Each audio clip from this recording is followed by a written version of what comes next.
Assalamualaikum warahmatullahi wabarakatuh. Perkenalkan, nama saya Ahmad Rifkansa, Sekolah SMK Pesisir, kelas 12C MPLB. Di sini saya akan membahas tujuan perencanaan pegawai. Simak video berikut.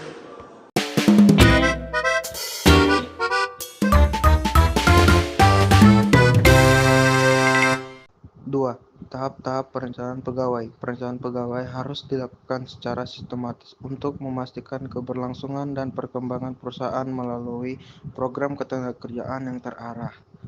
Program tersebut harus menjamin perlindungan tenaga kerja, menciptakan hubungan industrial yang harmonis, dan meningkatkan kesejahteraan pegawai. Berikut beberapa tahapan yang dapat dilakukan dalam perencanaan pegawai. A. Mengumpulkan serta mengolah data perusahaan dan kepegawaian. Berikut beberapa kegiatan yang perlu dilakukan seorang administrator atau manajer kepegawaian. 1. Mengumpulkan data relevan membantu perusahaan memahami seluruh aspek lingkungan dan merencanakan serta mengantisipasi isu-isu yang mungkin muncul dari kondisi yang stabil. A. Jenis perusahaan. B. Target perusahaan. C. Dasar pembentukan struktur organisasi dan departemen. D.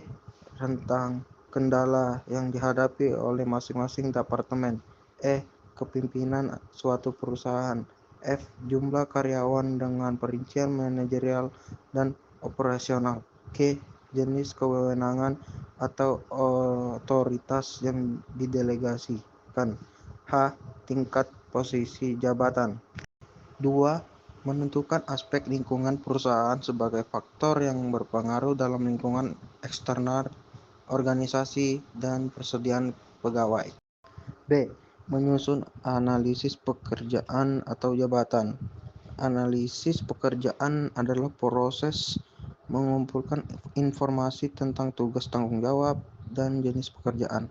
Aspek yang dianalisis meliputi output kerja, tugas jabatan, keterampilan yang dibutuhkan, dan struktur kompensasi.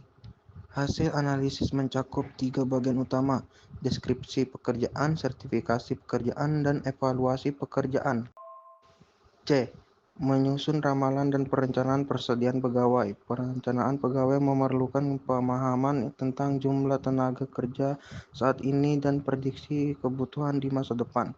Administrator harus menyusun perencanaan persediaan pegawai berdasarkan evaluasi yang mencakup taraf persediaan, kemampuan, jenis, umur, pendidikan, penyebaran, dan kebijakan pemburuan pegawai.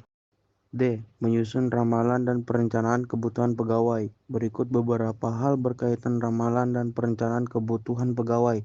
1. Meramal jumlah permintaan pegawai dalam jangka waktu pendek, menengah, dan panjang. 2. Meramal kebutuhan pegawai menggunakan metode yang sesuai keadaan perusahaan. 3. Meramal penawaran pegawai baik dari sumber internal maupun eksternal. E. Menyusun neraca pegawai. Penyusunan neraca pegawai dibuat dengan menganalisis kesenjangan antara persediaan dan permintaan pegawai. F. Menyusun program kepegawaian. Program kepegawaian harus dirancang untuk memastikan bahwa sumber daya manusia perusahaan berkontribusi positif terhadap pencapaian tujuan perusahaan. Tata cara penyusunan program kerja kepegawaian dirinci sebagai berikut. 1. Merumuskan berbagai alternatif kegiatan program yang dapat dilaksanakan untuk mencapai tujuan yang telah ditetapkan. 2. Menentukan program terbaik di antara semua alternatif program. 3. Menuangkan semua tindakan dari program yang dipilih ke dalam kerangka yang lengkap. 3. Tujuan perencanaan pegawai. Perencanaan pegawai harus disusun dengan baik untuk menghindari kesalahan dan penyimpanan, mengingat pengadaan pegawai memerlukan dana yang besar. Tujuan perencanaan pegawai meliputi: A. Jangka pendek. Menetapkan perkiraan posisi kosong untuk tahun depan agar dapat segera diisi oleh pegawai yang kompeten. B. Tujuan jangka menengah. Memperkirakan permintaan pegawai dalam organisasi untuk memaksimal 5 tahun ke depan. C. Tujuan jangka panjang. memperkirakan kebutuhan pegawai untuk bertahun-tahun mendatang setelah 5 tahun. Demikian pembahasan saya, itu saja. Mohon maaf bila ada salah kata. Wassalamualaikum warahmatullahi wabarakatuh.